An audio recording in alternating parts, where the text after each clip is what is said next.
Bonjour. C'est un honneur pour moi d'avoir contribué à la rédaction du livre blanc qui place les investigations financières au cœur de la lutte contre la criminalité environnementale sous la direction de Madame Chantal Cutajar.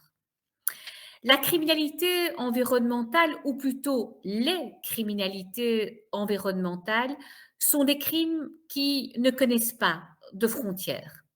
Par contre, nos réponses à nous, elles sont trop souvent enfermées dans des silos. Les sanctions sont généralement administratives ou en tout cas trop peu dissuasives. Et les profits tirés de ces crimes, ces avoirs criminels blanchis pour la plupart, échappent encore trop souvent aux mesures de confiscation. La recommandation 4 de ce livre blanc appelle à une approche coordonnée, à la fois nationale et internationale, entre toutes les autorités concernées, judiciaires, policières, administratives et financières. Concrètement, cela veut dire quoi? Mais cela veut dire mettre en place dans chaque État membre des mécanismes permanents de coordination, des canaux rapides et sécurisés d'échange d'informations et des équipes pluridisciplinaires et spécialisées capables d'agir ensemble. Mais la coopération ne s'arrête évidemment pas aux frontières nationales.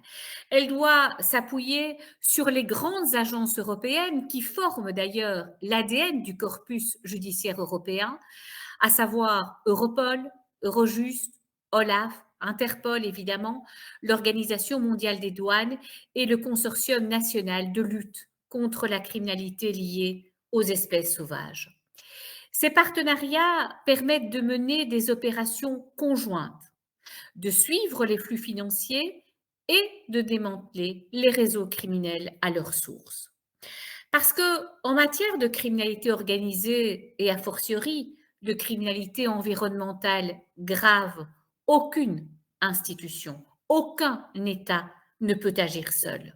Il faut relier les forces, partager les savoirs et construire une véritable alliance européenne de l'enquête et de la justice. C'est ainsi que l'Europe pourra passer d'une addition d'efforts isolés à une stratégie commune, cohérente, capable de combattre le crime là où il se cache, là où il se finance.